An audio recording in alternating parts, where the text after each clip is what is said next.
Welcome to the Foundry by Forge College. Today, we're putting on our trench coats and acting as lead investigators. In our last explainer, we covered network configuration and lifecycle management, getting all those pieces in place for a perfectly automated deployment.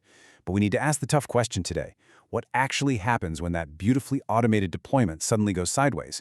So grab your magnifying glass because we are diving deep into troubleshooting, monitoring, and maintenance. Here's our docket for today. First up, the crime scene. Then, number 2, the interrogation. 3 is the arrest.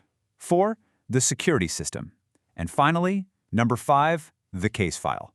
Let's just get right to work. So, let's talk about the elephant in the room. What does happen when your perfect deployment fails? Because let's be real, even with the flawless automated lifecycle management we built last time, bugs are inevitably going to escape into the wild. And when they do, you've got to totally shift your mindset. You step away from the comfort of automation and step right into the cold, calculated world of reliability and incident triage. All right, step 1, the crime scene. Just like any good investigation, our absolute first priority here is to secure the perimeter without contaminating the evidence. That means no panic server restarts, no random code tweaks, okay? Instead, we follow a strict 4-step triage process. First, reproduce the symptoms safely in a dry run environment. Second, gather the exact state and logs. Third, scan for recurring error patterns. And fourth, formulate your working hypothesis. It's basically the scientific method, but for squashing bugs. You can kind of think of your error logs as ransom notes pinned to a corkboard. For instance, a glaring specific message like this one points immediately to an environment or network misconfiguration. It tells you exactly where to shine your flashlight. If you see this, you aren't looking at a smart contract bug, right? You're looking at a networking or credentials issue. The log is quite literally speaking to you. But, a single ransom note usually isn't enough to secure a conviction. You've got to pull correlated logs from all these components, essentially interrogating all your suspects. You need logs from your application pods, your database pods, background workers, and even the Solana program state itself. By using tools like kubectl logs combined with exact correlated timestamps, you can get everyone's story straight and spot exactly where the inconsistencies are. Which brings us to part 2, the interrogation. So, with our suspects lined up and our timestamped logs gathered, we put our working hypothesis to the ultimate test. Let's say you suspect a Solana client mismatch is causing your deployment to fail. Well, you change one variable at a time, comparing the on-chain program hash, which is essentially the blockchain's cryptographic fingerprint of your app, to your local build manifest artifact hash. Do the alibis match? If not, bam, you've caught your culprit red-handed. Moving on to section 3, the arrest. Once the evidence is absolutely undeniable, it is time to make the arrest. But remember, in software engineering, making an arrest means a swift and highly controlled resolution. Step 1. Apply the exact, minimal, reversible patch. We are not rewriting the whole module here, folks. Just fix the bug. Step 2. Run your post-deploy smoke tests to verify the bug is truly squashed without causing, collateral damage. And step 3. Add monitoring checks so that culprit can't ever break out of jail again.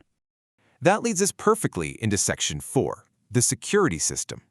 Because we don't just solve the crime and walk away, right? The true mark of a senior developer is making sure that same failure never happens twice. You build an impenetrable defense by adding tripwires straight to your CI pipeline that will automatically fail to build if a regression occurs. Like we see in this breakdown, an HTTP health probe detects service crashes, a program version check spots mismatched binaries, and log aggregation alerts catch repeated errors. Let's actually zoom in on a really practical example. By piping your HTTP health probe output into a parser, like JQ, and explicitly checking that the status equals OK, you ensure your service isn't just running, but that it's actually healthy and responsive to traffic. It's a beautifully simple, elegant trap for bugs that might try to slip through the cracks of a silent failure. And finally, section 5, the case file. The bad guy is locked up, sure, but every good investigator knows the job just isn't done until the paperwork is filed. You've got to create a reproducible debug report. This is a documented artifact saved directly in your repository, containing reproduction commands, log excerpts, your root cause hypothesis, the applied fixes, and your verification steps. You write this so future developers, or let's be honest, you in 3 months when you've forgotten literally everything, know exactly how the case was cracked. Your report absolutely must include these crucial pieces of evidence. Without the exact reproduction commands, timestamps, artifact hashes, code diffs, and verification outputs, honestly, your fix is basically just a rumor. This documented evidence fully validates your fix and feeds directly into your team's long-term maintenance windows and upgrade procedures. So bringing this whole investigation together, we have to ask, is your DApp finally ready for production handoff?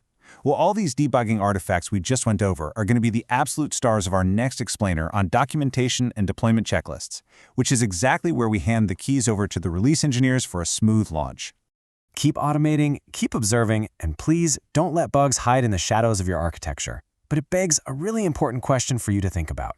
If your automated deployment failed tomorrow, would your current logs hand you a clear ransom note or just a messy pile of cold cases?